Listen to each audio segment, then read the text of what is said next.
So pranams and welcome.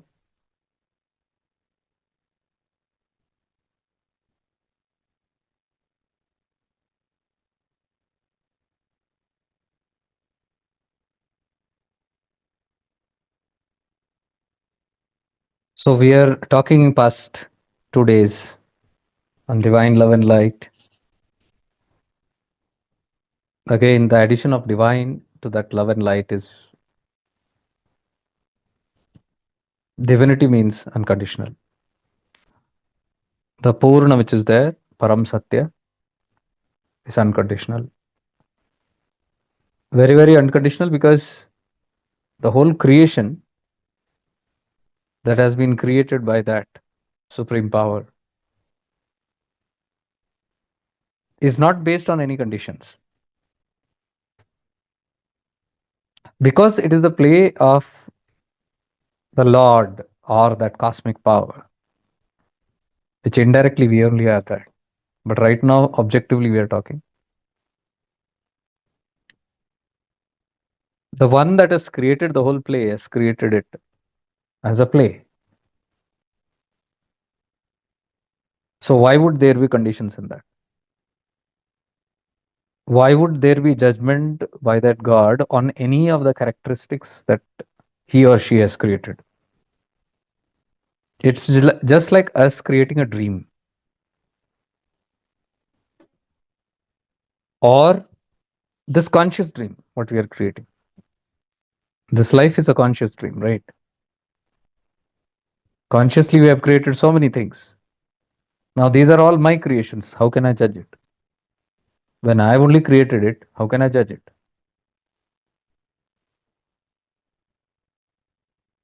So, judging anything of my creation is indirectly judging myself because I only created the family that I've created it, the jobs, the careers, the positions that I've created in this world. If I do not like any of it, it's my creation, right?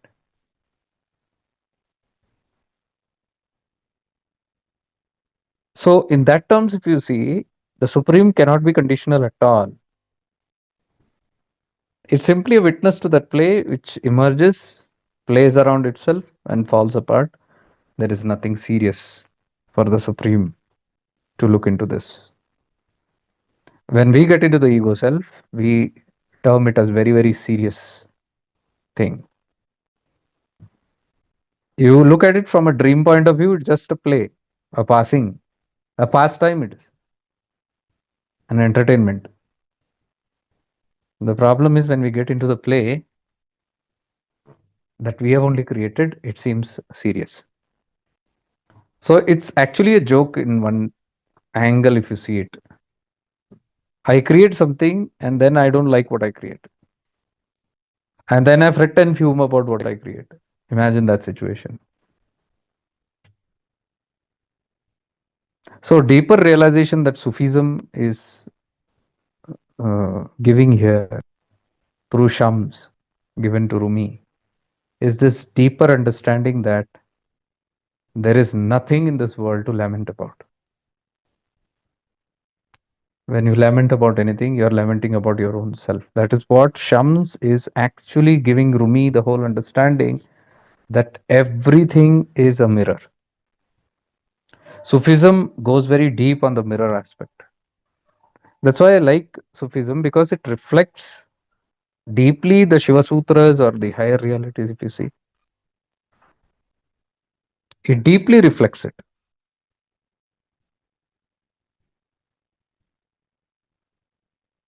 So, whatever we are trying to understand, the higher truth or so called, Sufism is one way you can understand the same complicated truths of the Vedas in very, very simple, practical ways. Sufism has simplified it. Especially the teachers of Sufism have simplified these teachings. So, if you see, even Islam is nothing but that supreme only. You study properly Islam, and you cannot study Islam through the orthodox fanatics. Just like you cannot study properly Hinduism through the fanatics. You take Upanishads and look at your Hinduism today. Compare it. you will not find even 10%. 5% भी नहीं मिलेगा आपको उपनिषद के teachings reflecting. It has gone somewhere else.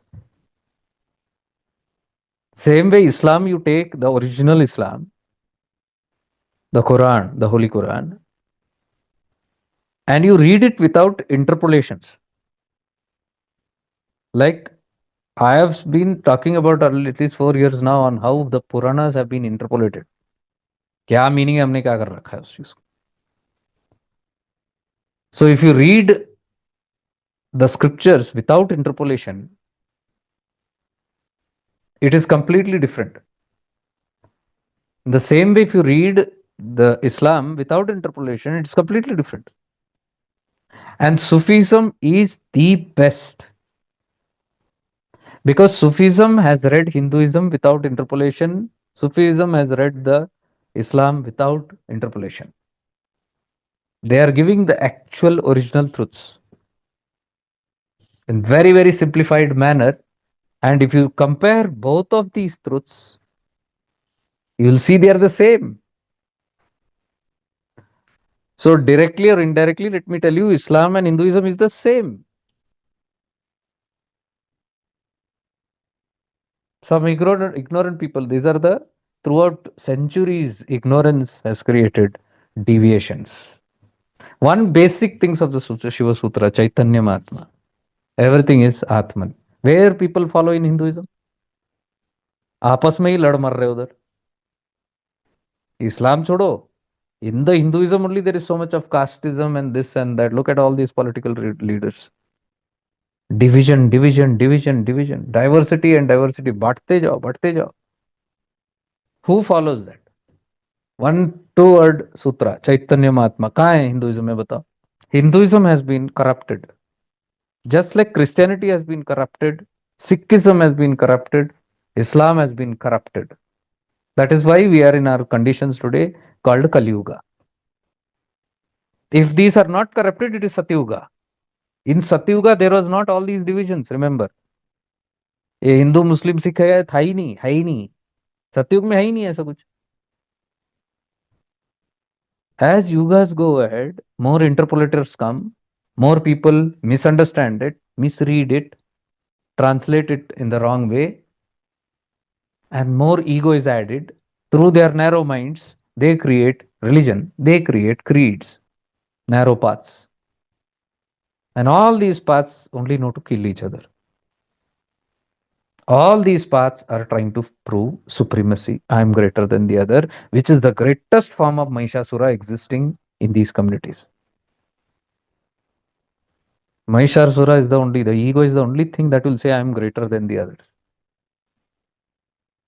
There cannot be brotherhood, universality. Look at Sufism. There is universality. Look at Sufism. Brotherhood. You refer to the highest teachings of Quran, refer to the higher teachings in Vedas, you will find everything in Sufism. Yet these masters are so simple, and that is where true spirit is. Sufism masters will not take the mic and go around. They don't have high stages. They don't give lectures. They don't write books. They don't own copyrights. They don't have trademarks. You will find them in the rags. Fakirs. Sai Baba. Fakir. Sufi. Kabir. Sufi. Rumi. Bulle Shah. Shams. Sufis. Look at all these. Ibn Rabi. Sufi. Malaleshwari. Sufi. What more do we want? And look at all the people's name whom I took just now. None of them have divided by religion. All these names that I took appreciated both Hinduism and Islam together. They died with that. Look at all of them. सबके कब्र बने, समाधि बने. Foolishness has not gone. Even after their death, that shows how arrogant and stubborn is the human ego. कितने भी फकीर आए, पीर पैगंबर आए, कितने भी अवतार आए, कोई भी आए, इंसान बदलने वाला नहीं जल्दी से. So, if you understand this briefing, what I'm giving you right now, you will be least bothered in all these nonsense. You will return to your presence where there is no division. And that is what spirituality talks about. Go to that space where there is no barriers, no divisions, no unch neech, no inferior superior, no barriers of any kind, no differentiation between man and woman, between animal and beast and reptile and birds. No division at all. Look at the poems of Laleshwari, look at the poems of Kabir, look at the poems of Shams and Rumi. How they appreciate everything. Everybody is embraced in them. Divine love and light. Universal love for everything. Respect, utmost respect for each and every living being. Isn't that spirituality? Then what are we learning? Why are we not able to see when we get united with some paths or cults or communities, that how we are carried away with me and mine and separation, divisions? Again, the war of superiority and inferiority. मैं बड़ा, तू बड़ा, मेरा शिव बड़ा, तेरा अल्लाह कम या मेरा अल्लाह बड़ा, तेरा शिव कम. वो छोड़ो, शिव और नारायण में झगड़े हैं. शिव बड़ा, कोई कहता है हरि बड़ा. There are cults, there are communities in Hinduism that are fighting against each other. Look at the sect of Shaivism, look at the sect of Shaktism, look at the sect of Vaishnavites.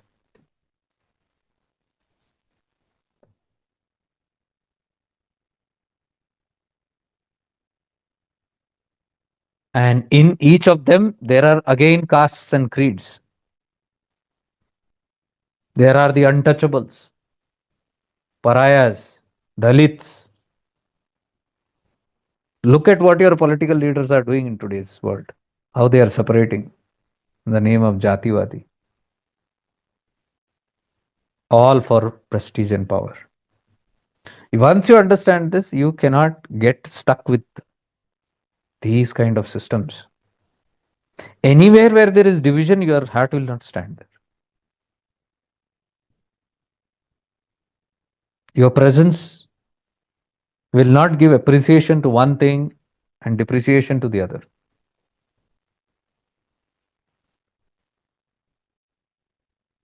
In this world, you will learn to navigate very intelligently,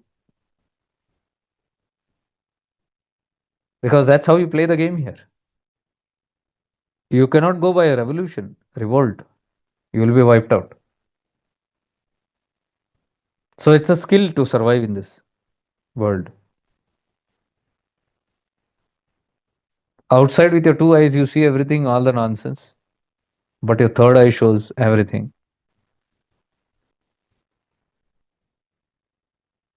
And then you just do what you have to do in order to fulfill your yatra on this earth. You understand that ignorance is widely prevalent everywhere. You understand that nothing can be done. Any amount of doing will not happen. It is simply the play that is going on. On one side, there is ignorance, one side, there is wisdom. Both are fighting against each other. One side, there is light, one side, there is darkness. Both are fighting against each other. Sufism tells this very clearly, that everything is between the light and dark.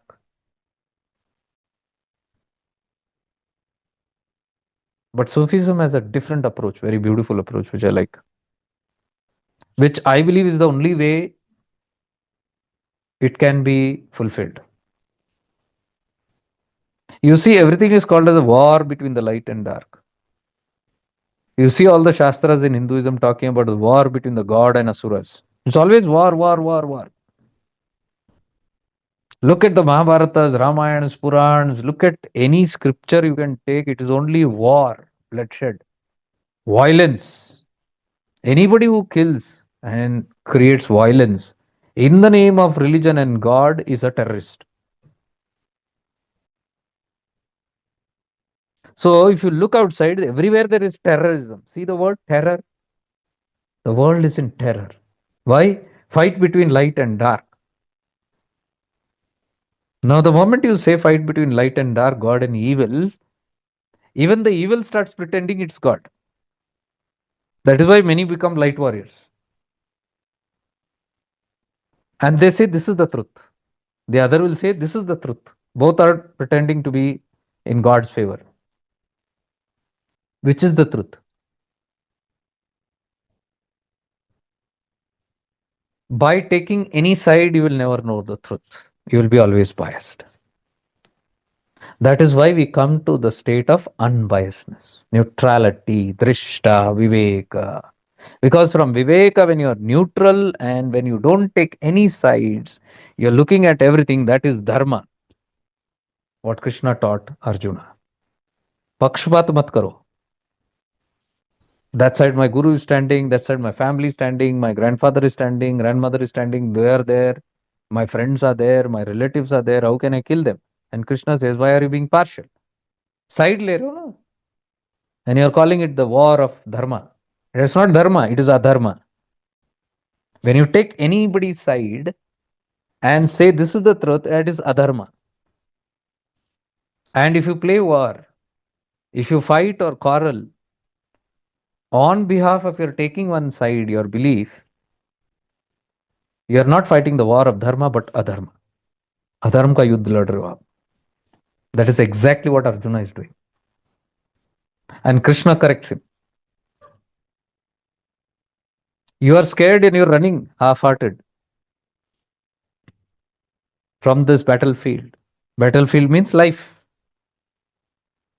You are running away from the battlefield because you are feeling scared. If you are on the battle of dharma, how can you feel scared? Only when there is adharma, scare is there, fear is there.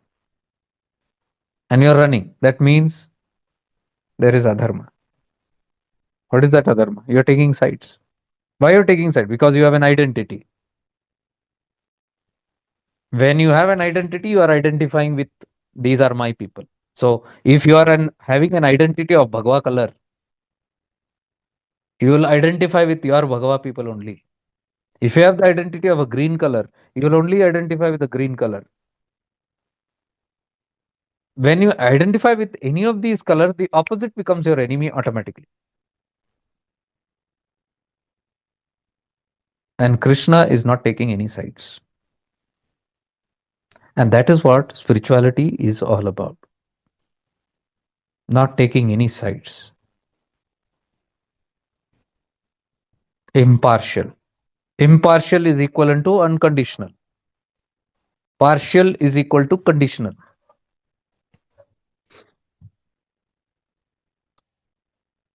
You see things the way it is and you are frank about it. Truth is the truth. Whether it's your own people, whether it's others, or whether it is you yourself. Even the truth is applying here. I cannot be truthful only to the world and be untruthful to myself. That is again adharma. We are not just talking outside two parties. You say, okay, outside two parties, I don't judge. I am looking at them equally. But now let's take the outer world and inner world. You're not judging anybody outside. Okay, impartially you're looking at everybody. But are you looking at yourself now impartially? If you are, then it's again adharma.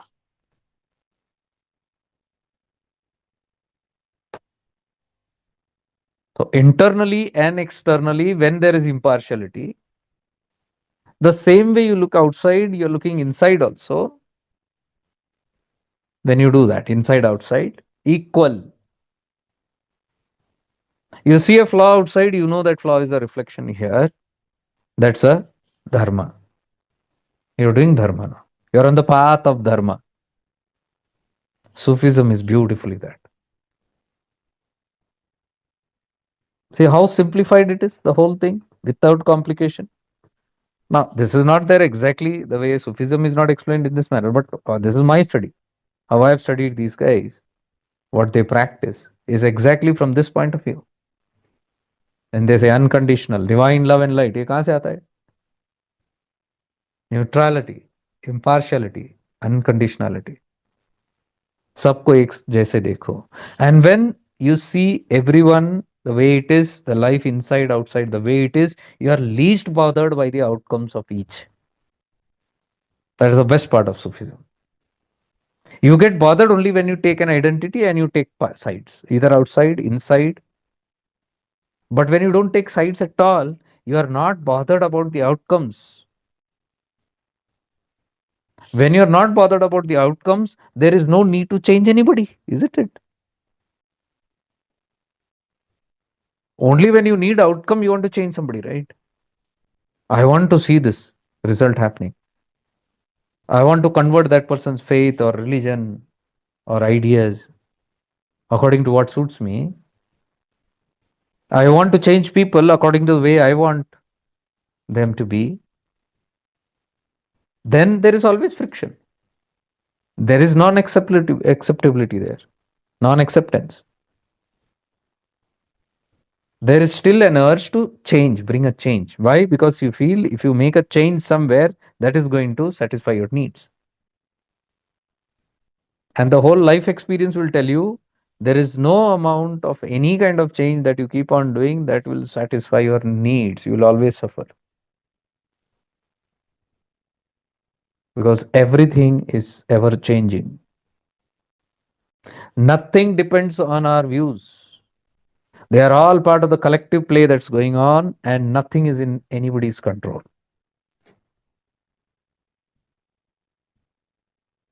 It is like you have gone out and trying to catch flying objects and bring that into your control, and then get hurt, and then you say, I only went to do good. That's not good. That's selfishness. That's cunningness. You went to change something for your own good and you got hurt. Sufism beautifully talks about looking at things the way it is. And because the things are the way it is, you have no desire for any outcome from anyone, anything in this life. And when you don't have any desire, any expectation from anything to change or not change, you return back to your presence, which is the state of neutrality. There only, from there only, you can witness. Witness is acceptance.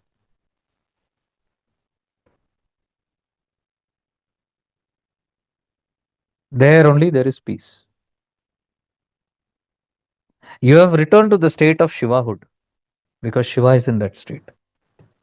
He is not, I told you many times, he is not interested in anybody's drama.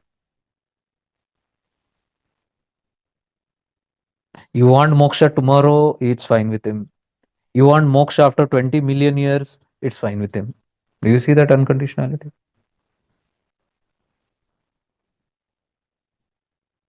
Now, don't frame pictures. Don't paint it by saying, oh, Shiva loves you so much. See, he loves you unconditionally. This is all bullshit.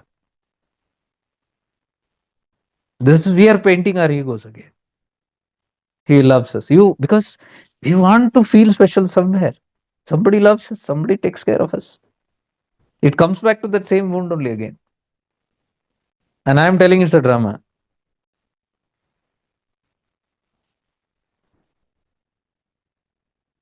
The state of unconditional love means total acceptance and uninvolvement in your decisions. That's unconditional love. You take decisions, you move ahead, you do karma, you fall for it, you take fruits of the karma, you man hi karta, man hi bhogta, you only so you only reap. He has nothing got to do with it. When he sees this and he does not interfere, that's called unconditional love. You will not like it. Because you want that Shiva or that God to love you in some way and you want to feel satisfied that he loves you. Love means freedom.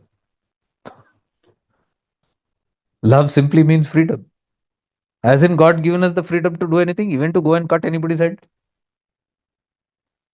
Is any God stopping us from not murdering anybody?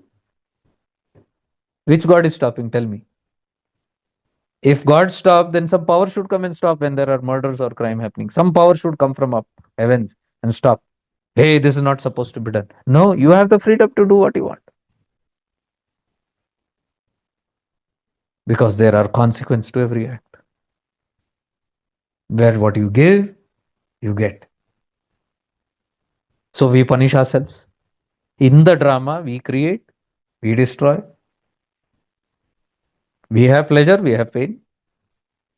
We only are born, we only die. Our death and our birth are based on our own karmas. In the whole circuit, you see, this only is going on. So there is no God involved. God is only involved in owning the projector. The projector light that goes on the screen, that light is his. In that, what dramas you play on the screen, it's all fine. The only thing that is called divine will is owning the projector and offing the projector. That's it.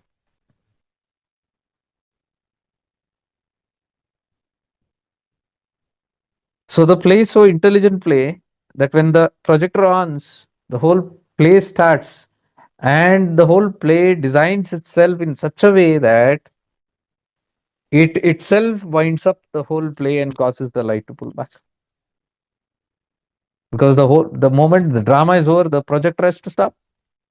The film is over, the projector has to stop.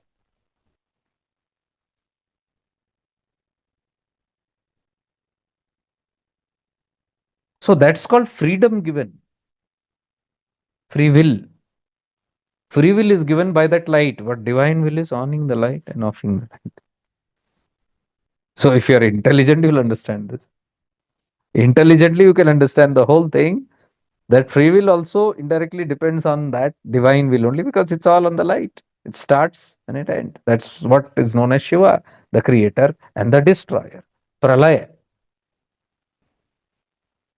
In that, we are particles moving around, having a free play,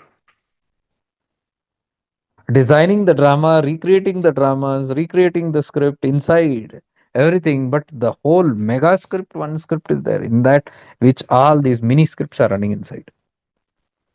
Each one's life is a script. Each one is a director of their own play, little, where the little director sits and thinks, I am the creator of my own destiny. They are playing their own roles. They create their own dramas in this world. Somebody else is creating their dramas. All put together, dramas created becomes one huge drama. It is still a drama. It's like a maze.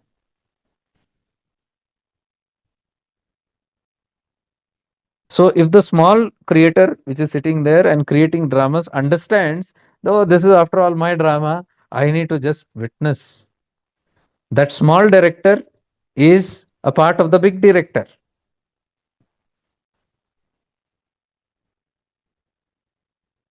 So the small director which is there, if it understands that I am the witness,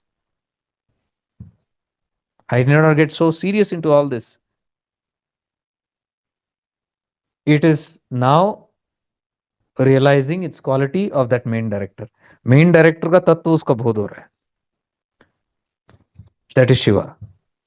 So we are also Shiva, but deluded Shiva. When we are in delusion, the illusion is real. When we awaken, we see, oh, it's a dream. This is not real. And you pull back from directing your scripts, the script fades away. Whatever you have written, the drama is running out, but you are not writing any more stories because you are not interested in it. It's a drama. You have done with it, bored with the play. So when you stop writing new destinies, your old play simply dies itself out, plays itself out. Now, you can do that only when you realize I am Shiva. The big director's quality it is. Because the big director is always looking at the whole play as a play. It is always a witness. Now, the small directors which are there, some of them are awakening and they are realizing the big director. whom they call God. The small I is realizing that I. And that is what you say, I am that I am. When you realize that, you get the qualities of that, and then you also withdraw from the play. That is called as attaining Shivahood. Self realization. You are realizing what the self is.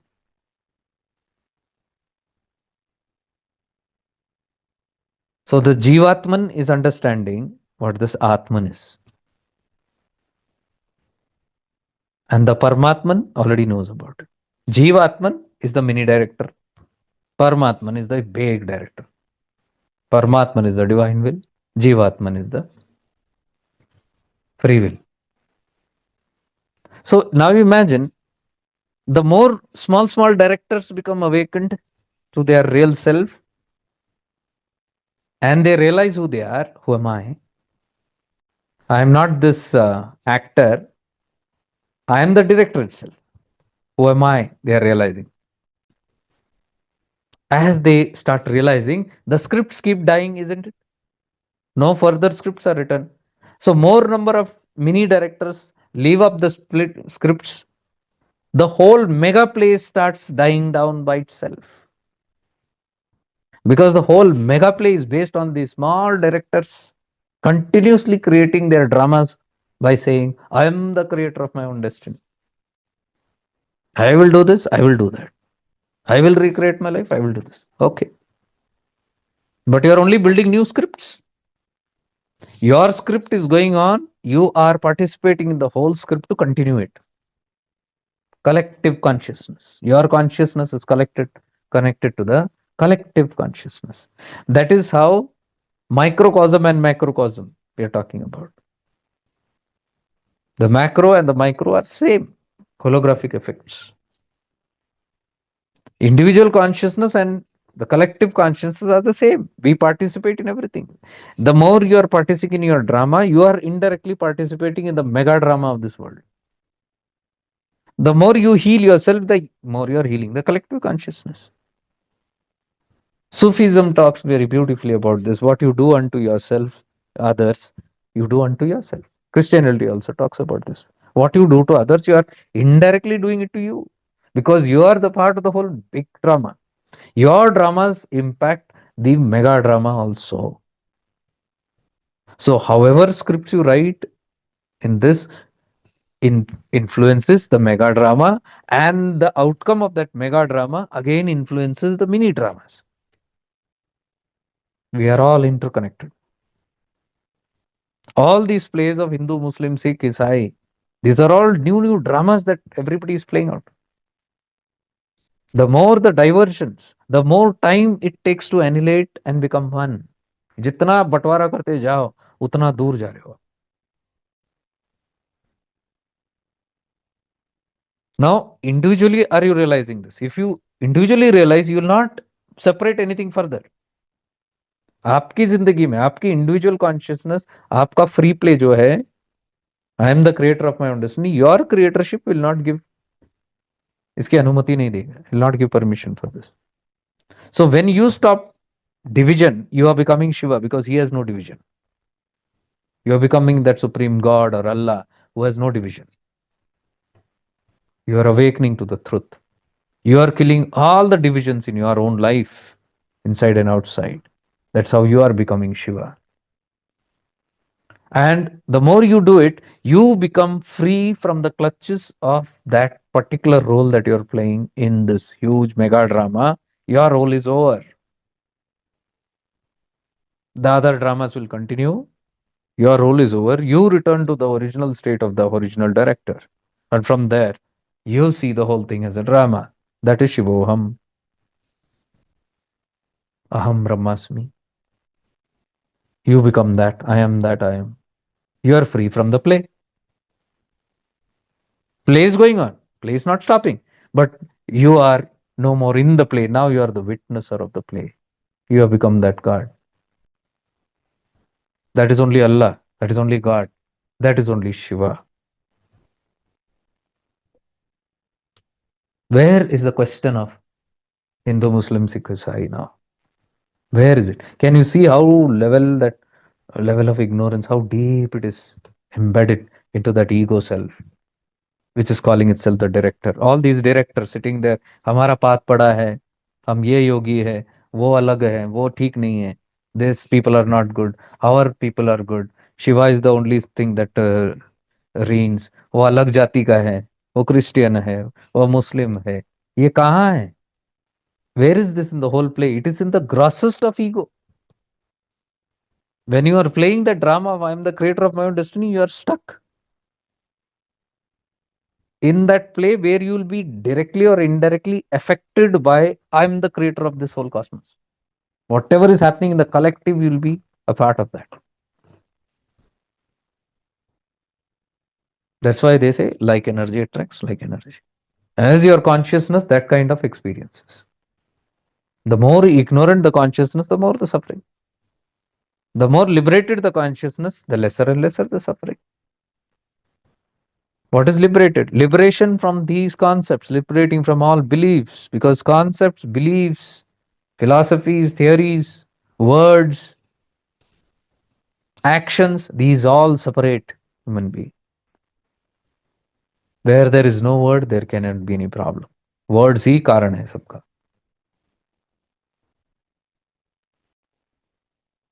Where there is speech, problem begins. Where there is action, problem begins.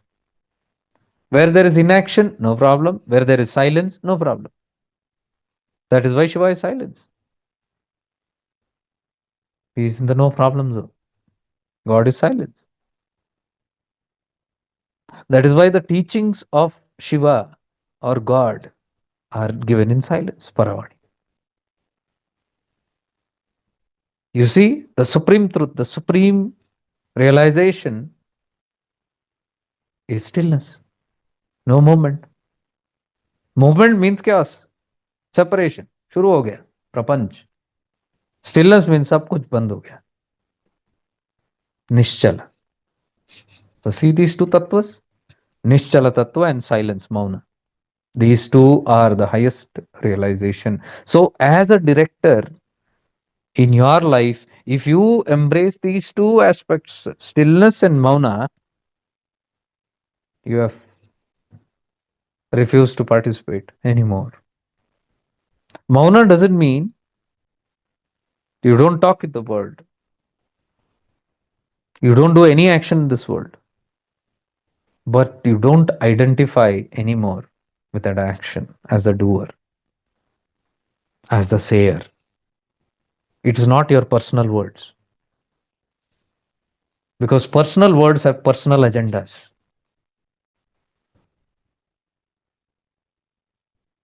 Personal actions have personal agendas, the doership actions, me and mine. That is where karma rina shuru hota hai, karmic debts, because you have personal agendas. So there is one action with personal agendas, it creates more chaos. There is one speech with personal agendas, it creates more chaos. And there is one speech without doership, it's a flow through you. There is one action without doership, there is an action through you. Where you say God speaks or God does, not by the mind, it's a realization.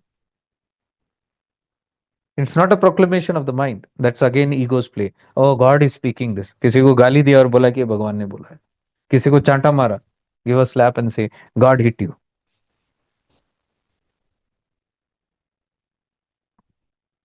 You'll see closely, they will have personal agendas in that. No personal agenda means you speak or you do anything in this world, but there is no expectation of the results. Because you say something doesn't mean things will fall into place. You say it because you need to say it. You are in the flow, but you have no expectations of the outcomes. You say something, you say what is dharma, what is right.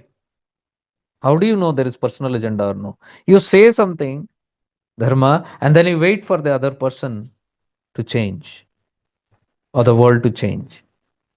then that is personal agenda. Because you think the whole world is in your control. That's the ego. It's trying to tabulate and manipulate according to its will.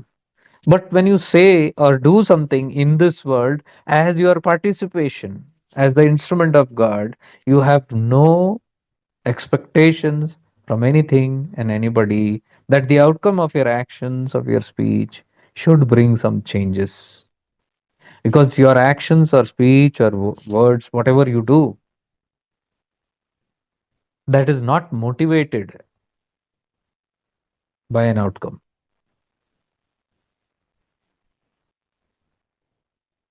You just are aware that you're playing your part.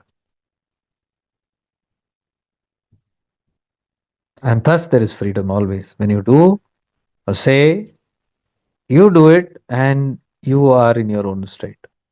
Whether the world changes, whether anybody listens to you, whether anybody follows you, whether anybody is putting things into action or not, is none of your business. हो गया ना सुलझ गया काम ही all areas of life. I have a family. Okay. I do this, I do that, I do everything, but there is no expectation. My children should listen to me. I have raved them up now. They should all listen to me and they should behave exactly the way I want. You are going to suffer because the doer is always the sufferer. You do it because you are an instrument of God. किसी ने दिया है तुमको शरीर. This वो भी भाड़े का शरीर है. This also is not yours. You are wearing a suit and moving around in this world. So when you know you are wearing a suit and moving around this world, अफसोस नहीं होगा जब ये सूट का मांग दे it is asked back. Chidakasha Gita Nityanand Bhagwan says, body has been given to you and it has to be given back. You have borrowed it from the Pancha Mahabhutas. Before you leave, you have to return it back to the Pancha Mahabhutas. Return it in proper shape. Kabir Sahib sings, Jeeni re, Chadariya Jeeni.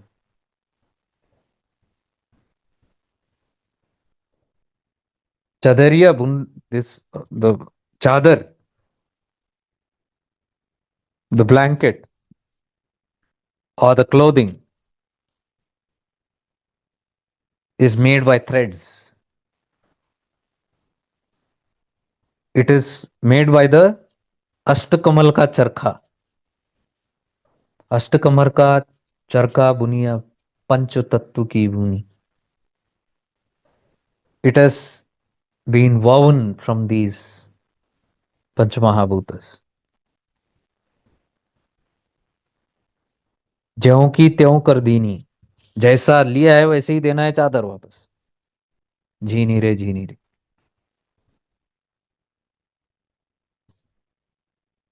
so when you are aware deeply that everything is just a part and parcel of the play and you are playing your part whatever you have to play and you play it in dharma you are free you play it in adharma you are caught up like Arjuna because I has come personal creator has come there I am the creator of my own destiny you will suffer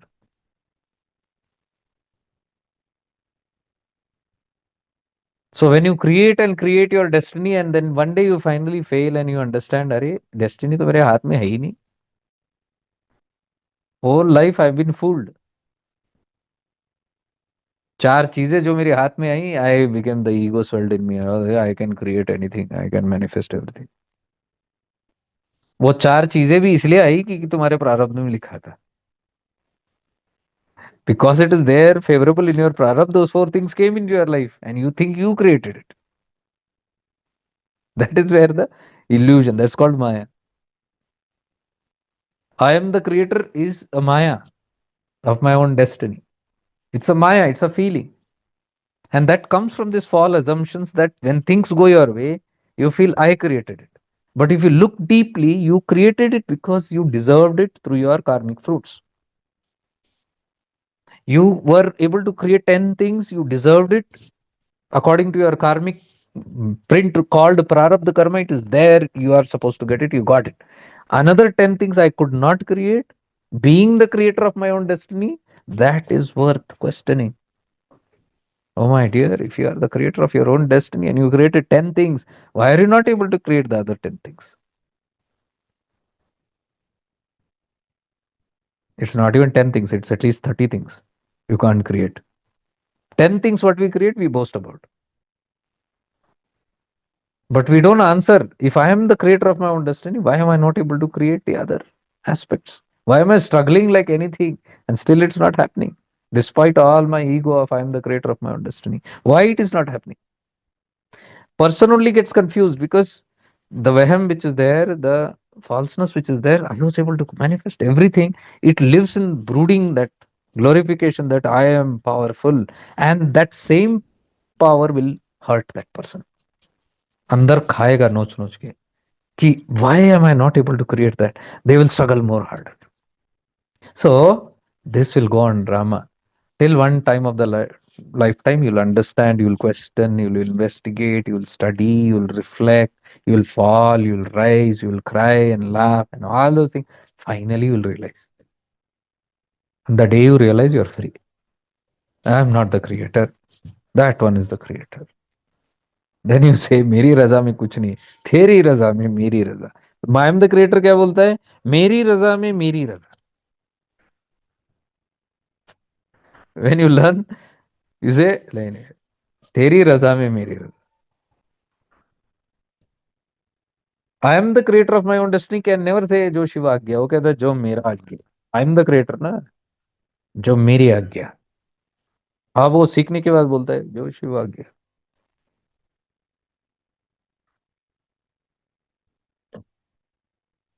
जो creator खुद है वो कभी ये बोलेगा नहीं जिस विधि राखे उस विधि रहिए. वो बोलेगा जिस विधि मैं अपने आप को रखूं उस विधि ही रहूंगा मैं.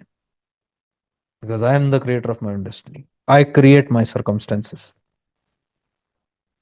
and I will build my circumstances. जिस विधि मैं रखूं अपने आप को उस विधि में रहूंगा. एंड थोड़ा सीख अच्छा मिलने के बाद, पेलने के बाद लाइफ, वो कहता है कि जिस विधि राखे उस विधि रही, जिस विधि राम राखे उस विधि रही. It takes some time for us to understand this. I think I've defined it very very clear because ये confusion बहुत है. When we talk about the higher destinies and how we are in the influx of a larger play that's happening, ये एक बार समझ में आया कि we are in the part, a dust in that play. वो dust जिसका देखा तो दिखेगा भी नहीं. वो कॉस्मोस का प्ले के अंदर कहाँ मेरा वो अस्तित्व है वो भी पता नहीं है. धूल भी दिखता नहीं है. उतना इनकंसिडरेबल है. But when you go and zoom into that ego, little ego, it blows up and it feels, oh, see how it feels. It feels because I am there, the world is there.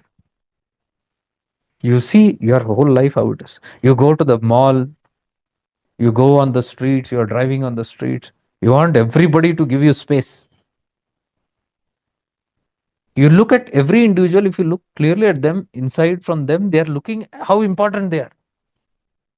दुनिया गई भाड़ में. That, you know, what they are doing only is right. अपने धुन में ही रहते, अपने काम को जा रहे. How important everything is. And they don't give importance to a damn shit to anything. Road rage, all this you see.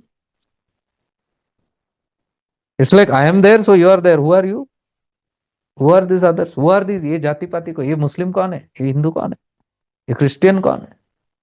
अपना ही. और असलियत में क्या है? एक छोटा सा डस्ट जो ढूंढने से भी नहीं मिलेगा ये कॉस्मोस में. वो परमात्मा का भी कोई हिसाब नहीं रहेगा कहाँ है, कौन है बोल के. द ग्रेटेस्ट शिव भक्त ऑल्सो इफ ही सेज, आप जानते हो ए शिव मैं तुम्हारा भक्त हूँ, say who are you, I don't know where you are from, let me try to recollect. कौन हो? ईगो को कितना धब्बा लगेगा. अरे जिंदगी भर पूजा मैंने, he doesn't even know me. Who are you to know? It is that self importance that we have given, and that is the cause of all this problem.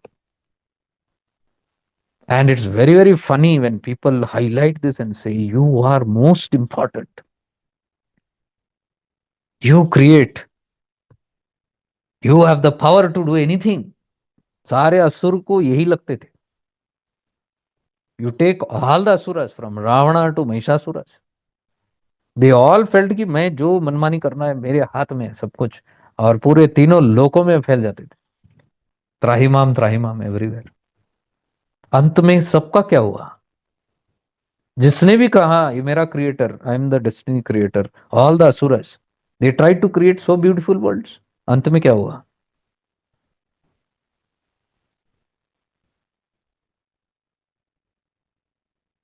If we understand this much, there is no need for spirituality only, there is no need for paths also. क्या क्या path में जाके क्या सीखोगे? ये गलत फहमी है। पाथ्स गलत फहमी दूर कर रहे हैं, बढ़ा रहे? That is why Shams told Rumi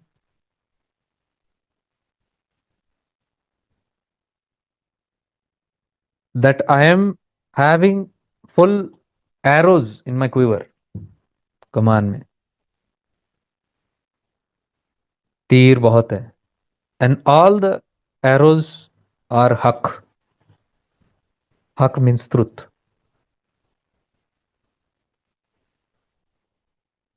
The bow is the power of that truth by which I can shoot those arrows.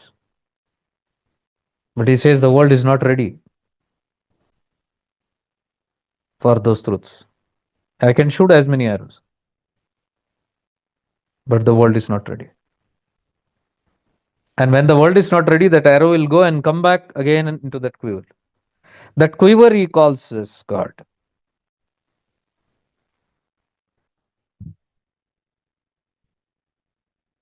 God contains the truth.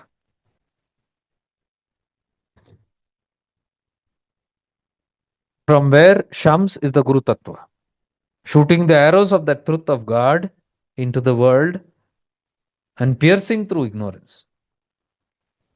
But these arrows, he says, is not shot by force. There is no violence. It is shot only where there is maturity.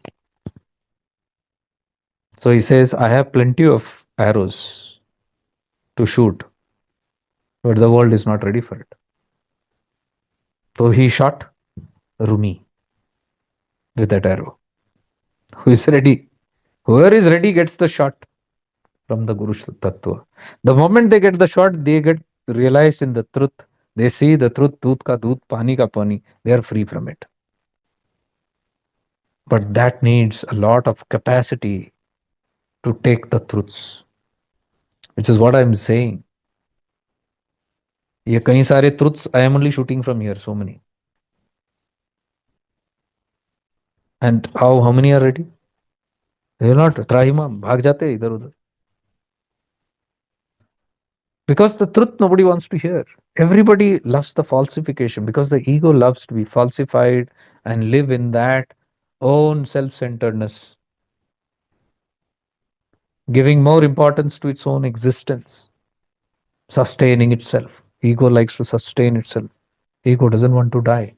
So when ego doesn't want to die, will it come in front of the arrow? Only those will come in front of the arrow, like I said in day one of this Divine Love and Light series. Those are willing to die. Those who are willing to die means what? Those who are ready to finish their ego. Those are the ripe, mature souls who are ready for liberation. The rest who are scared are not ready for liberation. How much also consciously we might say, no, no, I'm ready. Oh God, I'm here. I'm praying to you day and night. Your prayers is not going to do anything. Your readiness to accept the truth, your digestion, कितना digest किया है truth को. Not your acceptance or not acceptance. If you digest the truth, you will be caught ablaze as quickly as possible. But no arrows will be shot by force. That is the unconditional love of that quiver, God. But arrows will not be shot into the free will. Unconditional love, the divine will, it is not be shot into the free will. Free will play its drama for as long as you want. Let the play go on. Whoever is fed up with it returns back. To return back to the quiver, you have to be shot by that arrow. Then you become the arrow, which can pierce through others. That is Jot se Jot Jaga. But all the arrows return back to the quiver, like Sham says. See, Sham's teachings are very deep, very, very deep.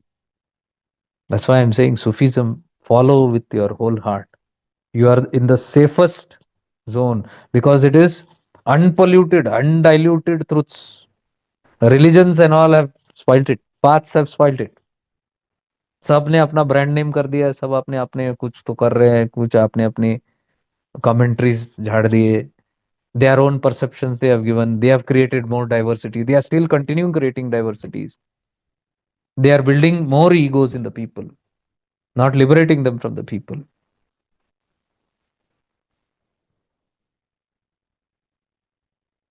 So Sufism is best. The fakirs are the best. The avaduts are the best. Follow the avadutas. You will be free.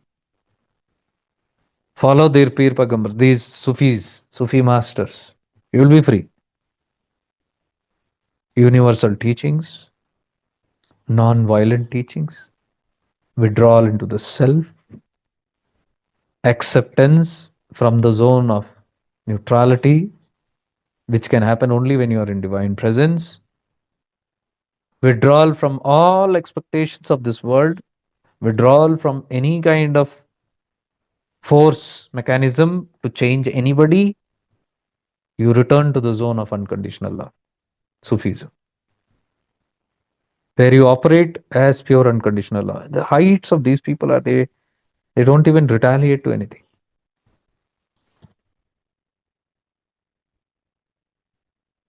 They don't retaliate to anything. They are teaching to be in presence only.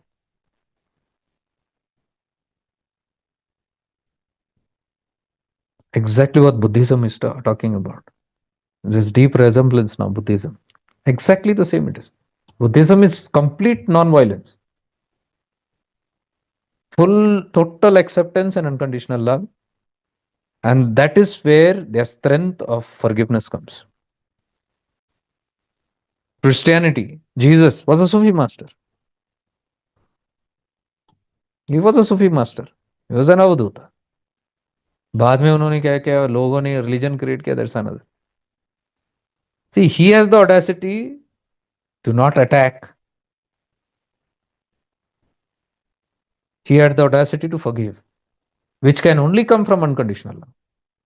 Only from acceptance the way they are.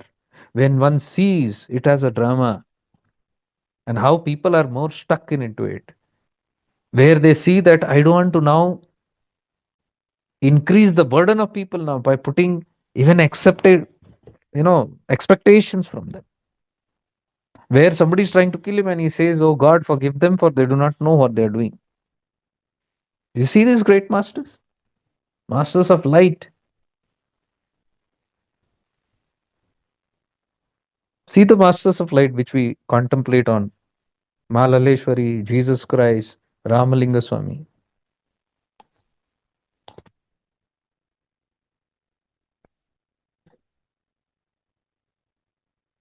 महाअवतार Baba, light beings. कहा महाअवतार बाबा झगड़ा करते किसके बारे में? Does he call himself as a Hindu saint, ascended master? Read, find out. Tell me about Christ. Tell me about Mahavatar Baba. Tell me about Malaleshwari.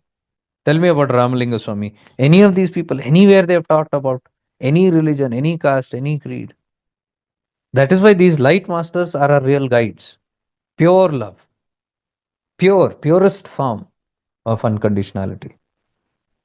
And now all these people are there. Sufism, Sufi masters. See Rumi, see Shams. They touch your heart. You know deeply from within, these are the people of truth, the real truth carriers. No agenda of any sort. And all silent, humble masters. Look at all of these masters. Sare humble. Just look at the clothing of all these people whom I took names. Ramalinga Swami, one white robe. Jesus Christ, one simple फटाफुटा robe. महाललेश्वरी almost nude, फट गए कपड़े. Look at Kabir, फटाफुटा कपड़ा. Look at Sai Baba, भिखारी जैसा. Look at Rumi, silk कपड़े थे, बाद में फटाफुटा. शाम्स टोटली रैग्स, है कि नहीं? Look at Ramana, look at Nityananda, langot.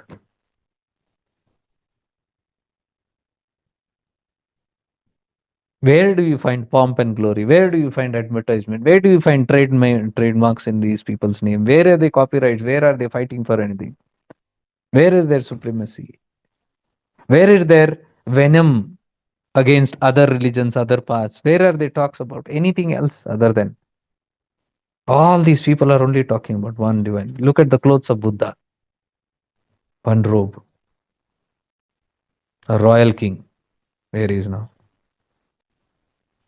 This clothes and lifestyle will indicate to you the authenticity of the path. Again, I'm telling you.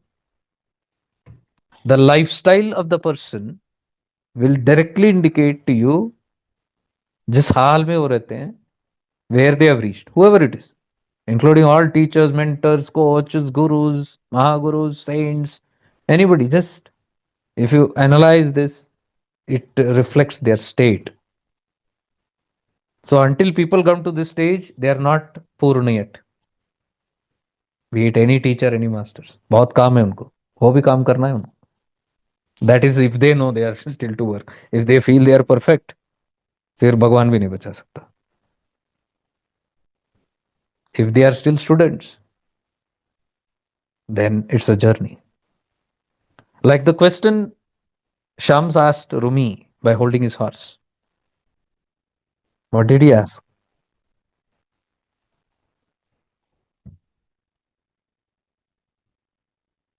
Suddenly he came and asked one thing only.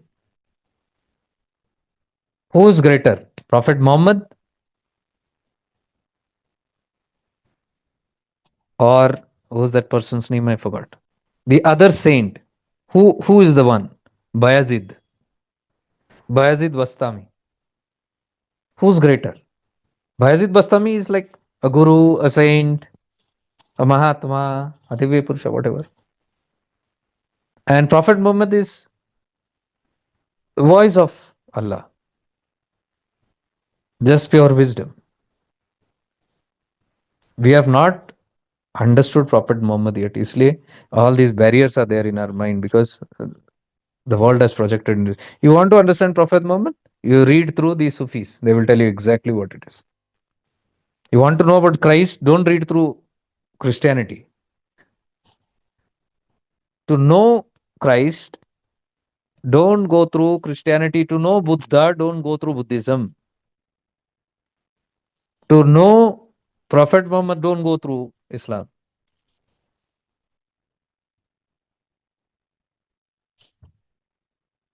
Because they are all contaminated with something. They are all interpreting something. You go through, look at these masters through somebody who has an unbiased, like through Osho. You want to understand all these great saints, masters? Read through Osho. Follow Osho. What Osho has to say. Because he is an unbiased person. He is neither a Hindu, Muslim, this or that. So those who are, no one can tell exactly what these great masters are. You will see him also talking about Prophet Muhammad. Read it through these mystics only. Even Ramana has mentioned about Muhammad.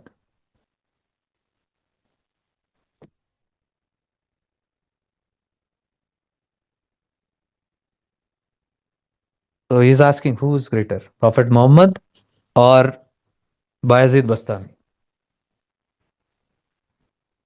And Rumi says, what kind of a silly question is that? Of course, it's Prophet Muhammad. How can it be Bastami? Because he's a saint, a great saint of that time. Not ordinary Bini, great Guru saint. He says, but he's still a river only.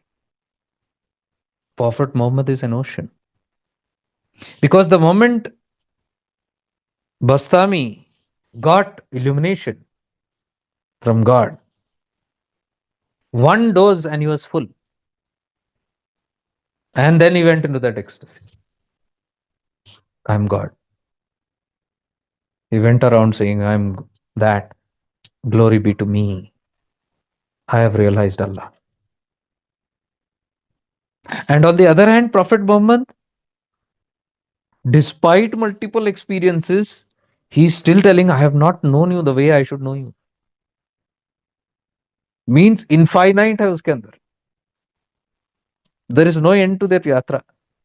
He's ready to receive God in the infinite space. But one with one dosage only is enough. And he says, I am only God now. Now you identify what are they trying to tell when it comes to self-glorification, when the whole thing gets centered into a prophet, into an avatar, into a guru, into a cult, into a community, into a religion, into some spiritual leader. The whole focus comes there.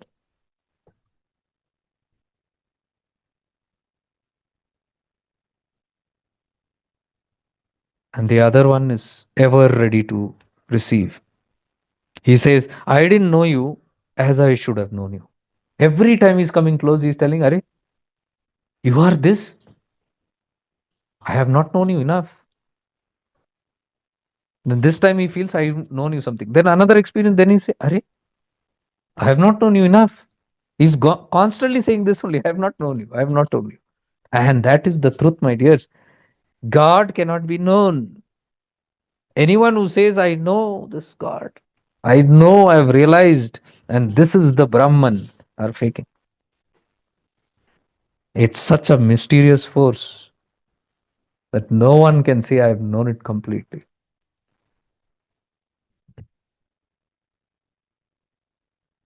On the path, there is always a zone for I don't know. Anybody who says, I know everything, beware. That zone is very, very vast.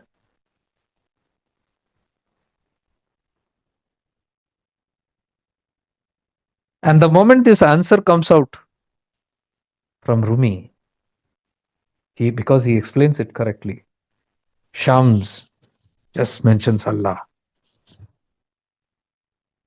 He is testing whether he knows it rightly. And when he hears, yes, he knows it, he exclaims Allah. He's happy he's found someone. The moment that full grace explodes through him, Rumi collapses in front of him. The master has found the disciple, right disciple. The right disciple has found the right guru. Ho gaya, transaction.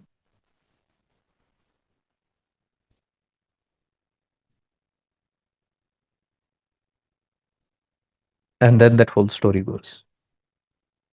Here now, that light has dawned upon Rumi and the final stages. And that's what I am trying to highlight this. These are the final stages of our path, level 3.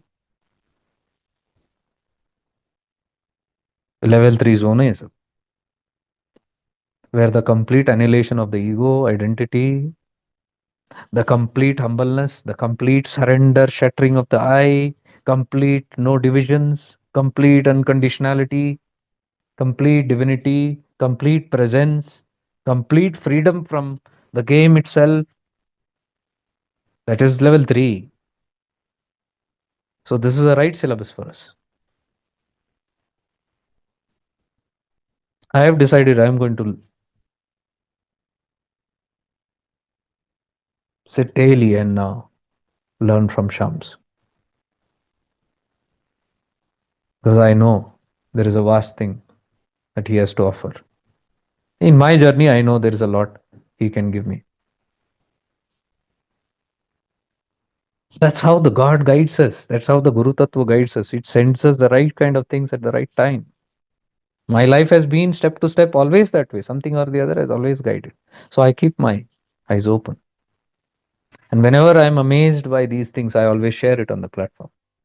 Because my journey and your journey has not been different in this past 4 years. We have grown, evolved together.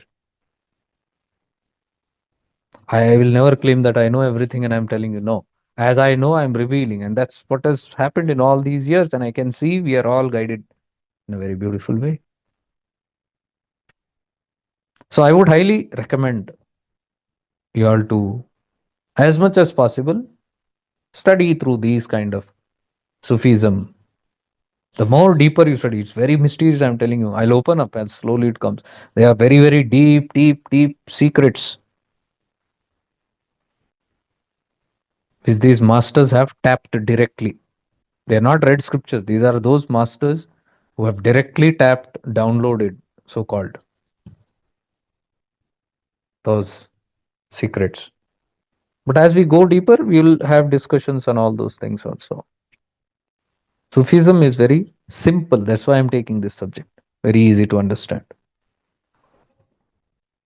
So yesterday we again discussed about the three signs of the purified heart. One is the desire for sin fades out eventually. Even if there is sin remaining, the attempt will be to annihilate it completely. In the case of a heart that never purifies, the attention will never go to the sins, never will go to corrections, never one will want to correct themselves or clean themselves. So that heart will never be purified. So first major sign is that the desire to eradicate sin from life, whatever means. First, the intention is needed that I want to get rid of it. Secondly, it comes in various ways of grace. But if that intention is not there, I should clean myself. So that's the first thing. If this desire is fitting, there's a signs that the heart is purifying. Second is one will start finding happiness only in longing for God all the time, the truth. As I told, God, the quiver, is the container of the truth. Where there is truth, Sat Sang, Satya, truth, Kesang. Satsang will be the second objective. Happiness will be always in satsang, where there is thoughts of higher, where there is truth, the books that we read, the people that we meet, the places that we go, all should connect us to God and the truth everywhere, including the sitting with ourselves. When we sit with ourselves, the Sat, we connect to the inner truth again and again and again. So, in such manner, if these things are happening continuously in life, if your sadvasanas are improving, those are signs of heart being purified again. The second one. The third is you become very sensitive. You can easily feel the pain, suffering of this world. You can easily relate to the inconvenience of others, suffering of others, sadness, grief, happiness of others. Not just humans, but all things in nature. You look at the whole world or nature as an extension of your life. So it's like anything is happening in the world, it's happening in your inner world. Whatever is happening in the outer world cannot, you cannot say that it doesn't affect your inner world. If you are deeply connected, I have discussed this before also. If you are very deeply connected with the supreme, the collective consciousness, you will go through intense moments where you it will not make sense to you. Why am I feeling sad? Why am I feeling pain? Because you may be in the process of processing somebody else's, the collective's consciousness grief. Somebody somewhere in the world is suffering. A part of you, part of it is passed to all of us. Somebody is happy somewhere, part of it is. So all our happiness, sorrows, this and that is, it's interconnected. It's not just one personalized head and heart and mind that we have. दिखने में ऐसा लगता है, oh, it is my head, my thoughts, my tensions. No, deeply we are genie re genie, interconnected fabric threads. We influence each other. So if you are starting to feel those things, that those are again signs of a purified heart. You have no tension of your own. You have no worry of your own, but suddenly you start feeling anxiety, some tension, some pain, some grief, some trauma. You can't understand sometimes. The heaviness in the collective sometimes can be felt. The pains in the wars and those things can be felt as though something is happening in your inner. Inner war is happening somewhere inside you.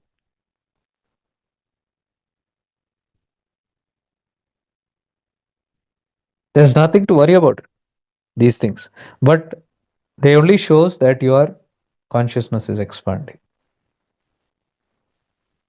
Because slowly, as we understand the identities collectively, we start connecting to the identities. But the moment we start losing the identity of our own, we start losing the collective identities also, suffering reduces. Then you see everything as a witness. The whole drama is going on. In my life, in their life, everything is just going on. It's just a presence there.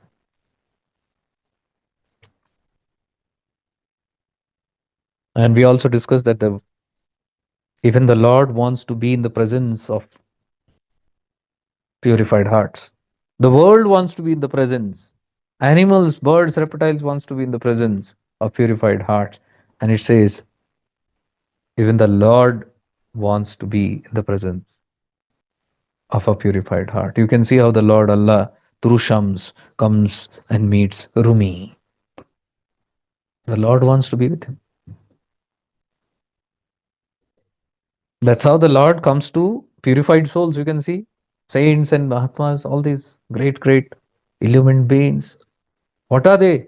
God has come to live with them. You must have seen this in the Vedic scriptures or in Bhagavatam and all that, where it says, Krishna also says, I reside in the heart of a purified seeker, devotee. I told yesterday somewhere it was mentioned that Krishna says, I long to be in the presence of saints because they are purified. So that is how the fire catches. What we are talking, the consumption, the light, the fire that Ramana talks so much about. The light only engulfing you, the light of Shiva engulfing you completely into it. The Tivra Shaktipat, what we talk about. The Shiva absorbing the Shakti, Shakti dissolving, melting into that Shiva. उसका भी identity नहीं है. Her identity also is finished. That is as good as saying God wants to be with them. God occupies them.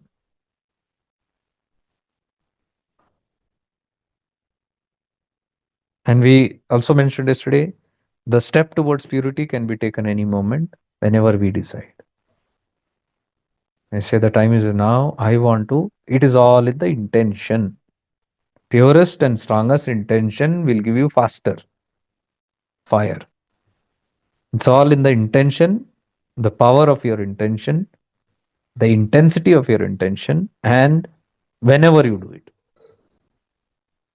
So these people here say very clearly that the step towards purity can be taken any moment by us, whenever we decide. For that, pray with pure intention. They say prayer is the most powerful, connecting with that inner realm. You know, they have this beautiful word in Sufism called fana, and they call ishq. Ishq is divine love and light. फिल्मों में इश्क को कुछ आगे और ही बना दिया. The real meaning of this word ishq is divine love and light. That only is known as God. And the word called fana means annihilation, dissolution, dissolving. फना हो जाऊं मैं तुम में. Let me disappear into you. That is fana.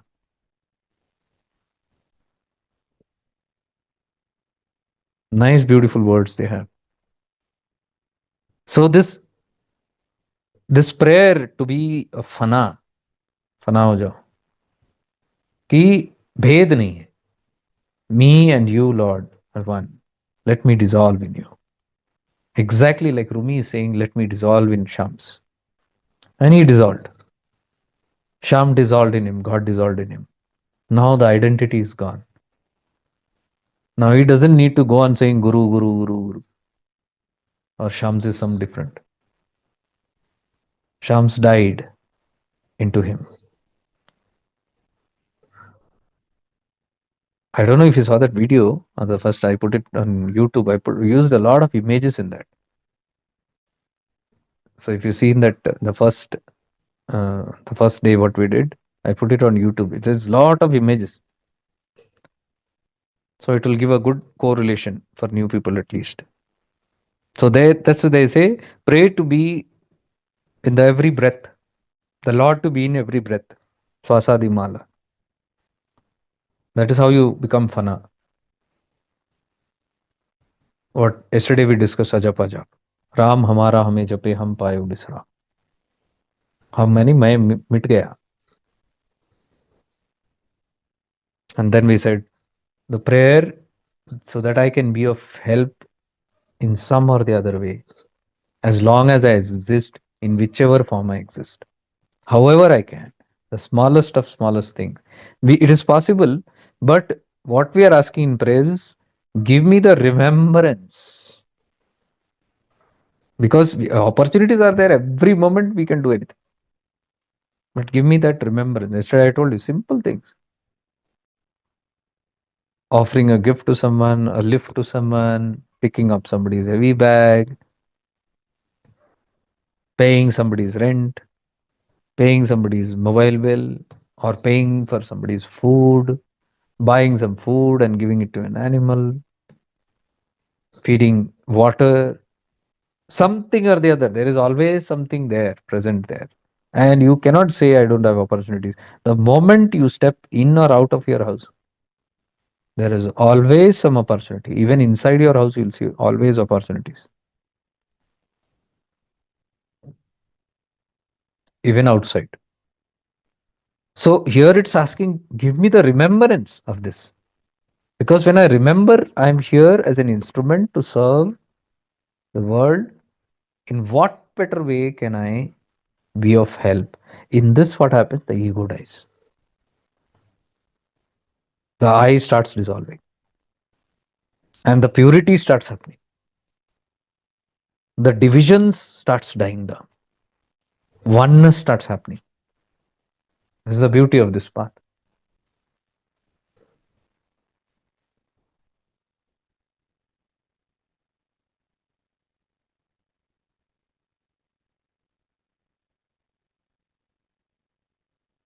I'll finish it before 11 only. I think it was going too late.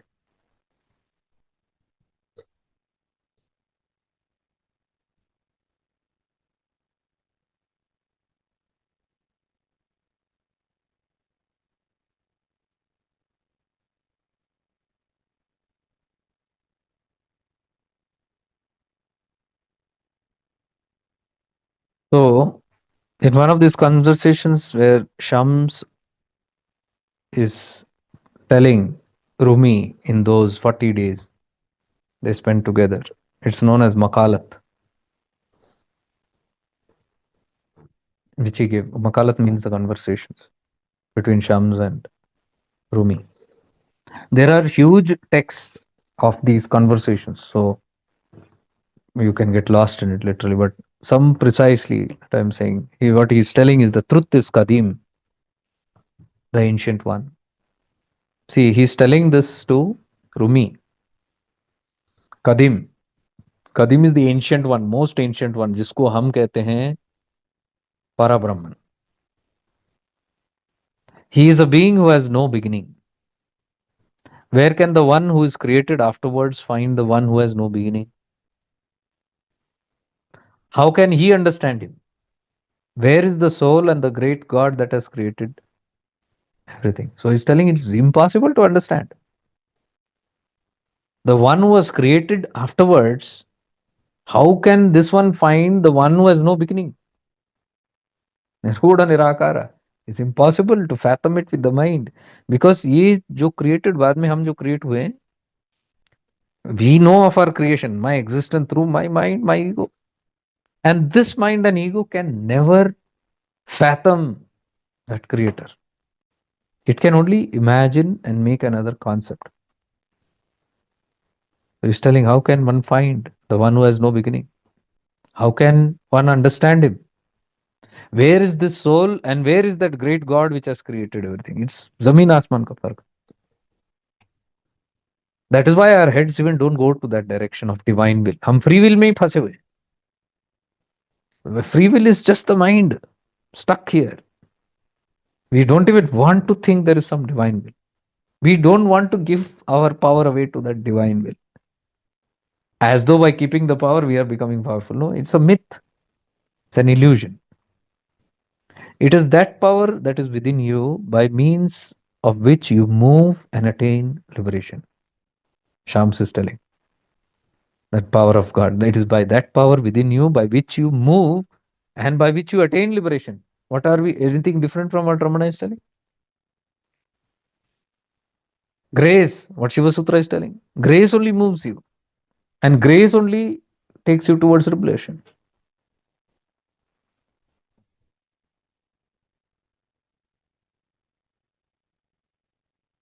What is it worth to bring Cummins to Kirman? Who will it make happy? What will it cost? So, what is the need for bringing offerings and this and that to this God? There is such a great palace there, one without prayers or wishes. He does not expect anything from anyone.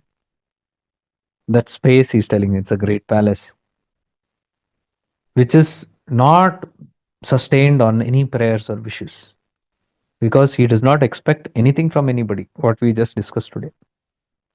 But you bring prayers to him because that court, that is without any need, likes your prayers and wishes, and you, due to those prayers, can escape these events and find safety. What I keep telling you, Swartha Bhakti. But you bring prayers to him because through those prayers, you can escape events and find safety. All our prayers are for that only, maintenance and safety, protection and safety. Protection of what? Protection of the ego. Ego doesn't want to die. Constantly it is praying in the temples and in all the prayers to keep me alive, keep me safe, keep me safe. Who's that me? Is the ego sitting there. Keep me, this ego, safe. The Asura, Mahishasura. Mahishasura is praying to God. What? Keep me safe, protect me. मजाक लगता है ना? We pray this only. Protect me, protect me, protect me, protect me. Who's this me? Mahishasura, ego. So it is asking that one to protect. It's like Mahishasura telling Durga to protect him.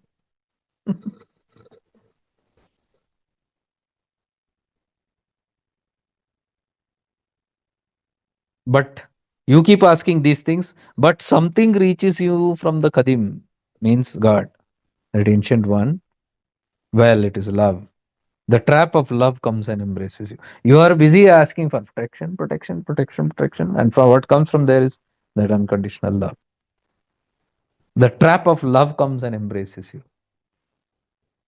So, like Rumi is trying to protect his identity of being a scholar, and perhaps he's asking that only to give him better health, to give him better prospectus in this world, to protect him, to sustain him, things like that. But the trap of love comes and embraces him. Sham comes, trap of love, trap, God's trap. We keep asking something, but the trap of love comes and falls upon us, like it came through Shams and fell upon Rumi. And then he says one interesting things, which I will just talk about and finish. Now, O friend, you say, place the mirror into my hand so that I may look at it. Now, Shams is telling, I have to come here to give you the best gift. The best gift, if you can accept it. And Rumi says, yes, definitely. Now he says, the gift is a mirror. I will give you this mirror. Keep this mirror safe. Don't break it. Why don't break it? Because sometimes we might not like the mirror, what is seen in the mirror. So in anger, we might break it. So he's telling, I brought the best gift. Take this mirror and keep it. So now Rumi says, place the mirror into my hand so that I may look into it.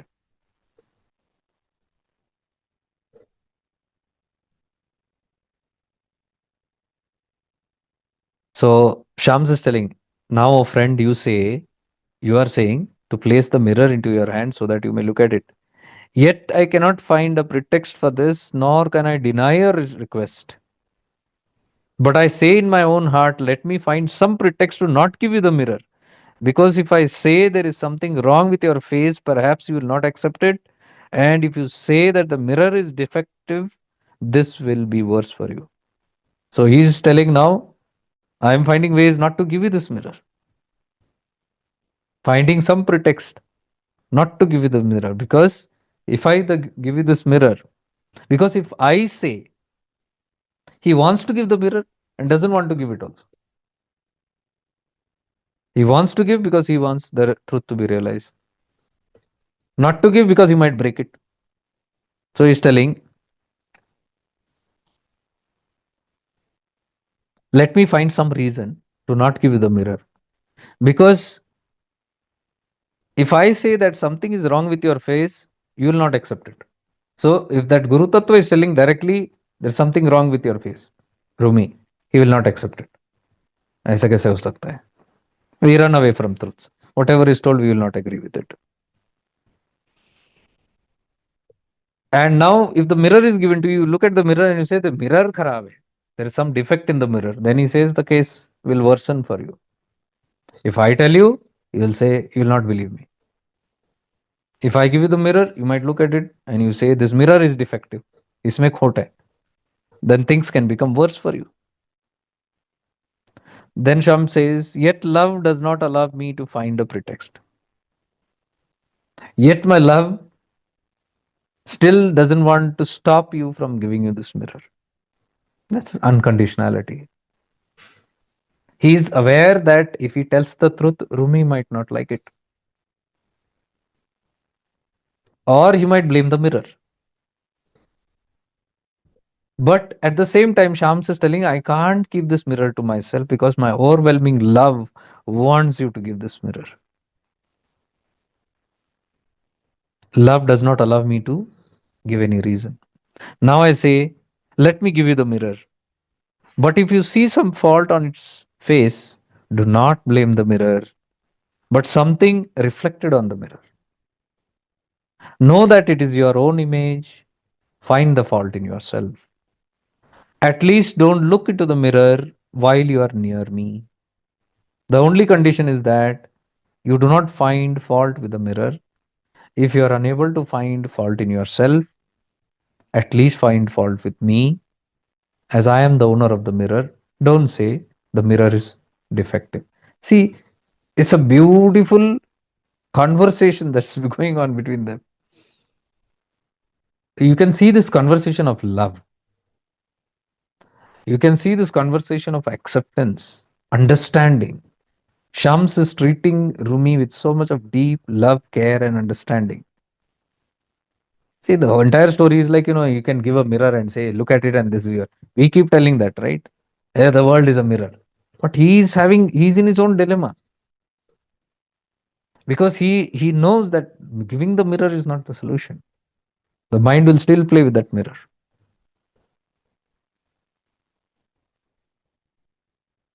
At least don't look into the mirror while you are near me. Mirror I've given you, but when I'm near you, don't look into the mirror. Because the only condition is that you do not find fault with the mirror. If you are unable to find fault in yourself, at least find fault with me as I am the owner of the mirror.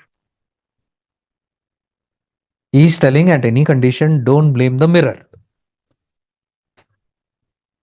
If you see the fault in you and still don't agree, you blame me because I am the owner of this mirror. I gave you the mirror. You find fault with me, it's okay. But don't find fault with the mirror. How deep is that? Means you curse, you hate your guru also, that's fine.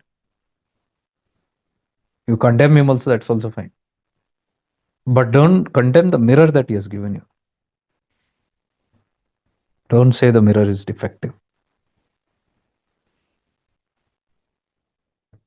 So this is just one part of this conversation. It's very, very deep that they go into.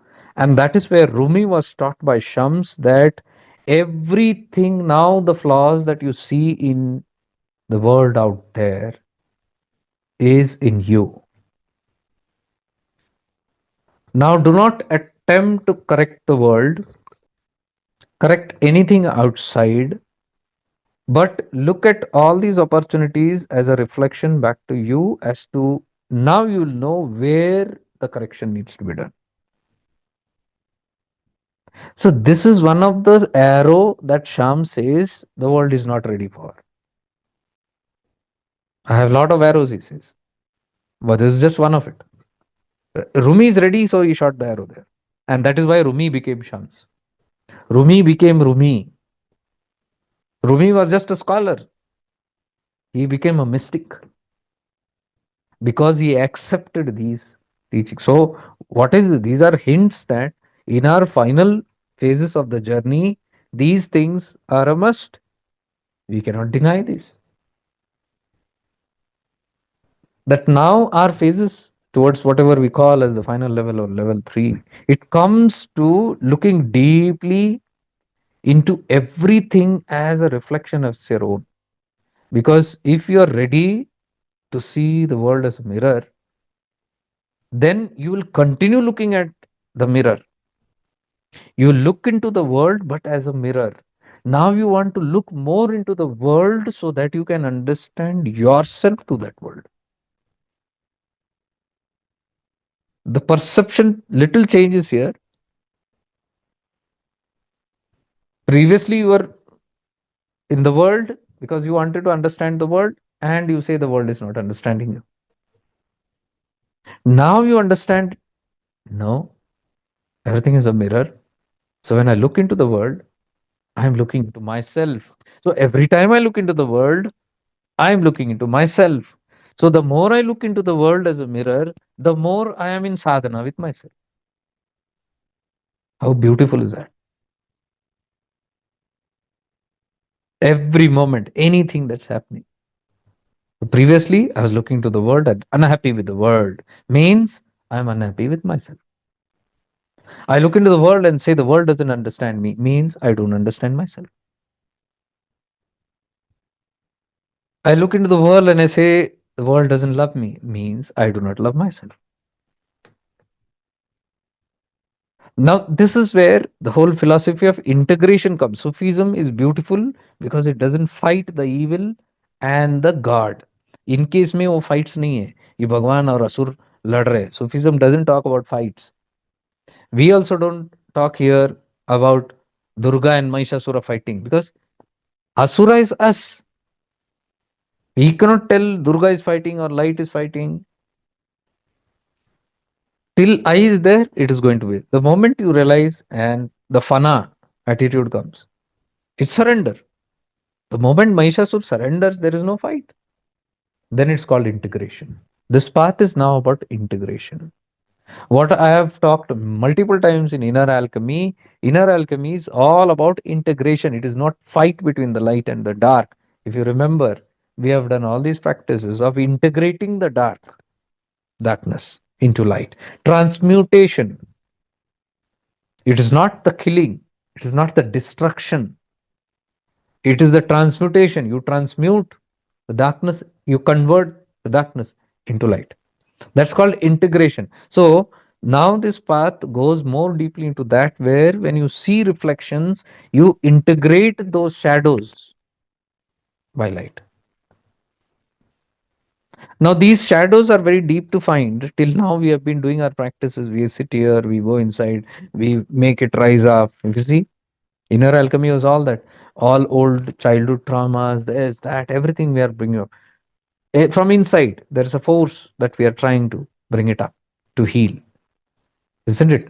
Now that sadhana is only with the inner world, one world. Now, if you connect this, what they're telling, Look at the world as a reflection. That which you are unable to trace within yourself, the shadows, you'll easily trace when you look at the world as the mirror. You need not look, tap where it is. Oh, it is not surfacing in my unconscious to enter, the subconscious to enter. So difficult it is. Now just keep looking at the world. You'll see the reflections. You'll see all the shadows here happening in the outside. Every shadow outside is your own inner shadow. These are the teachings given by Shams to Rumi. He's telling now, get on to this, work on this. And because that's the final sadhana that is given by God. Allah chose him. Allah chose Rumi. Allah sent Shams to him. Means that's the love of Allah, love of God. The God wants Rumi to become God, one with him. Means the blessings has come to him. God has chosen to enter Rumi through Shams. You're getting it? So God's message to come into us this is the final sadhana. Total integration. Now, what will happen in all these things? Look at it deeply. When you look at the world as a reflection, first is an opportunity to heal yourself, transmute yourself. Secondly, no judgments,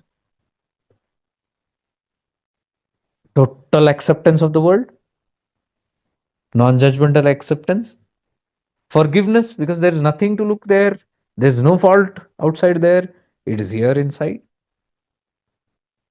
Detachment from the world. You are attached because you have the consequences, right? You have opinions. That is why you get attached. अच्छा बुरा ना अच्छा बुरे का फल क्यों नहीं है you're seeing it only as a mirror. So when you're looking at that mirror, you deeply reflect inside, you are getting solutions and it promises solutions also.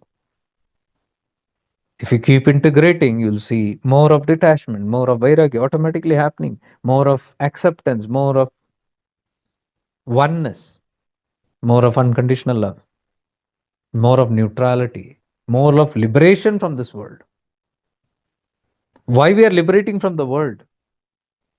Because now it has done its work. Why were we bothered with the world? Why were we entangled with the world? Our shadows were reflecting there. So the more incompleteness here, the more I'll find myself in the world indirectly. The more I'm into the world and interested in the world, the more punarpi janmam punarpi maranam. Do you see how deep it is? एक हिस्से से अगर आप देखो तो पूरा राज ही खुल गया यहाँ पे.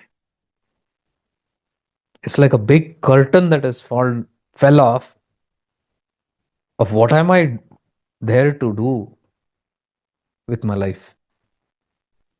सोल एजेंडा ही पता नहीं. सोल एजेंडा मिल गया. Because once you understand what the world is for, you'll understand how important this world is also. Now the running away from world, running into caves, ashrams, corners, फर्क ही नहीं है. World gives you an opportunity to find your triggers, to find where you lack. So every person, place, thing, happening, circumstances that appears in front of you is just to help you integrate your inner being. That's it. When the integration is done, you will see that you will lose interest in this world. Whatever you are obsessed with once, you will see yourself losing interest when you integrate here. If you don't integrate here, you will be connected there only. And punarpi janma, punarpi maranam. Karma, karma phala, dukkha, sukha, all those dualities, you will struggle in there. Struggle is because you have not learned the lesson. What is the lesson? Take that as a reflection. That is why Shams is telling, don't fall, find fault in the mirror. You find fault with me, it's okay. Because I gave you the mirror. That's okay still. But don't ever find fault in the mirror. Because the mirror is only reflecting what you are. Don't break the mirror. So don't break the mirror. What does it say? Don't try to kill this world. Don't try to break this world. Don't try to make this world disappear. Don't try to curse this world. When you curse, when you break, when you hurt, when you damage this world, it simply means you are breaking the mirror. And when you are hitting the mirror, you are hitting yourself. The more you try to demolish anything outside, you are demolishing your own, because that's your reflection. Whatever you do out there will be affected here. That is simply the law of karma. What you give, so shall you reap, means that only. World के साथ ही होता है ना, give and take. So what you are giving, you are receiving back means what? Because you are giving to the mirror, you will get back that. You spit on the mirror, you are spitting on yourself. You frown into the mirror, you are frowning at yourself. You shout at the mirror, you are shouting at yourself. You smile at the mirror, you are smiling at yourself. Love the reflection, you are loving yourself. So the whole secret of this Shams and Rumi is revealed here. And maybe we can make efforts to move in that direction. This is a major part of the final annihilation of, because this is where the ego has to, ego comes when you look at the mirror as different, some other entity. When you don't look at it's you only, then that entity called ego keeps rising.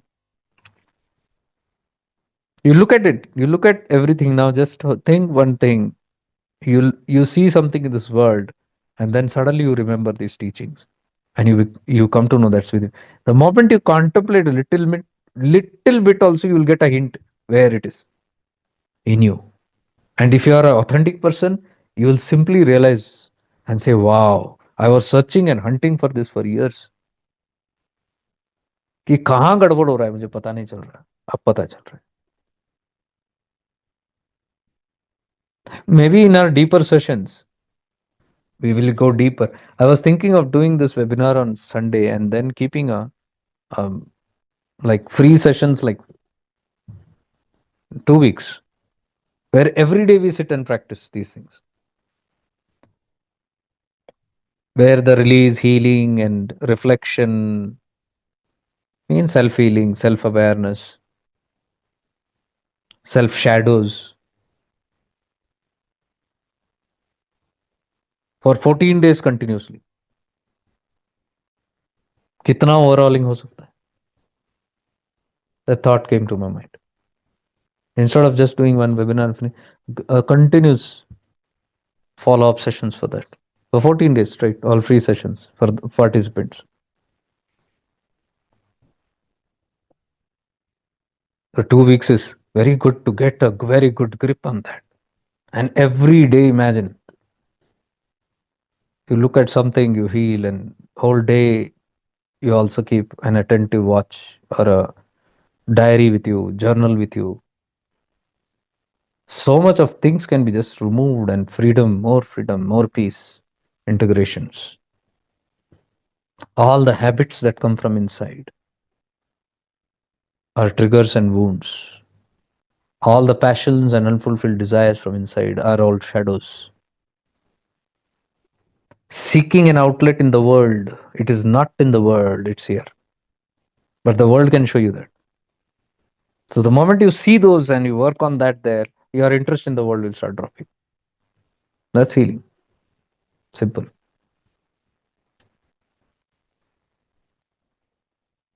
Because just listening to Shams today, I was sitting and listening, and I was sitting at the samadhi, just contemplating. Two, three things just opened up, which I don't know how many years I've spent trying to figure out. It just opened up. Shadows. I said, wow. You can spend time, so much of time investigating, but when you see things as a reflection of what is happening in your outside world, and how are you reflecting to that? What is your reaction to that? What is your trigger? You just look into that and it will show you.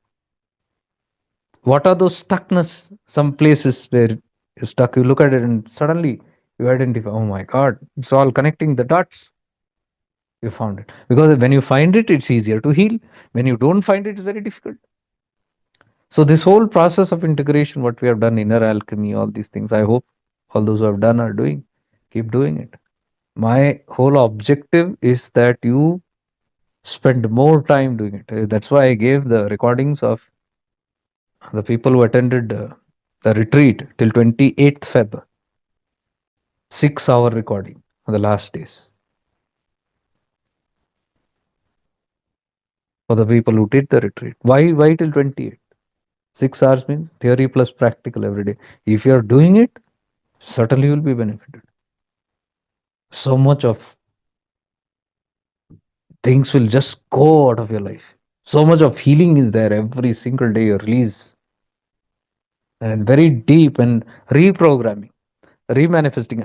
I still would add the word manifestations even in the Sunday program, because that manifestation is a part of our reprogramming.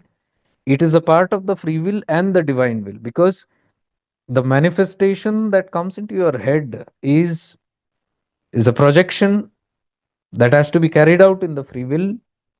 Not that I am creating it, but you are seeing timely, you are guided to manifest certain things in life. Now that you will come to know whether it's coming from ego or it's coming from divine will. Because little bit of manifestation when you do, you'll understand when things are working in a certain way. It's meant. When it's not, you are easy to just give it up and move accordingly. But the manifestation continues. Manifestation is how prarabdha works on you. It will come here, catch your mind, and through your mind, it will make you think, feel in a certain direction.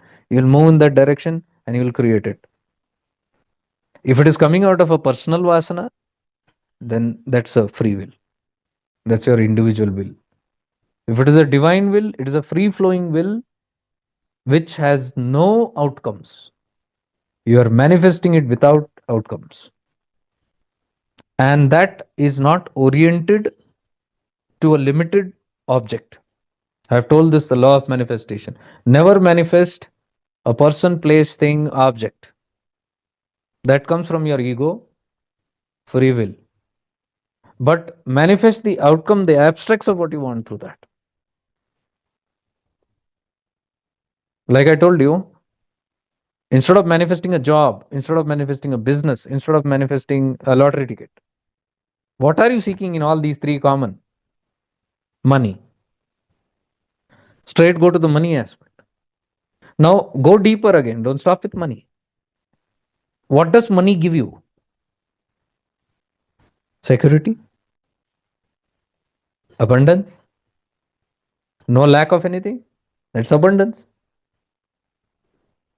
And thus peace. Now go and create that. So when you go in this manner to the abstracts, you are going by divine will. But when you go on specifying it and bringing it lower and lower and pinpointing it, that's your individual free will ego. There is no chance. Because then you're controlling this universe according to your whims and fancies. So what you pray is the entire outcome of what you want: security, abundance, peace, love, well being,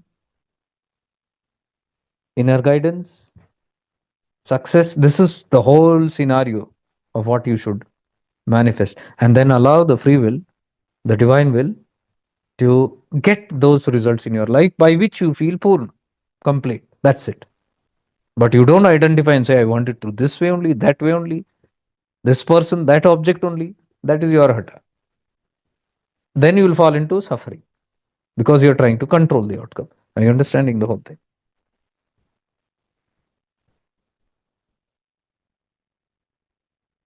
Your prayer should be for the abstract. No, you cannot be praying for a person. That is the most horrible thing to do.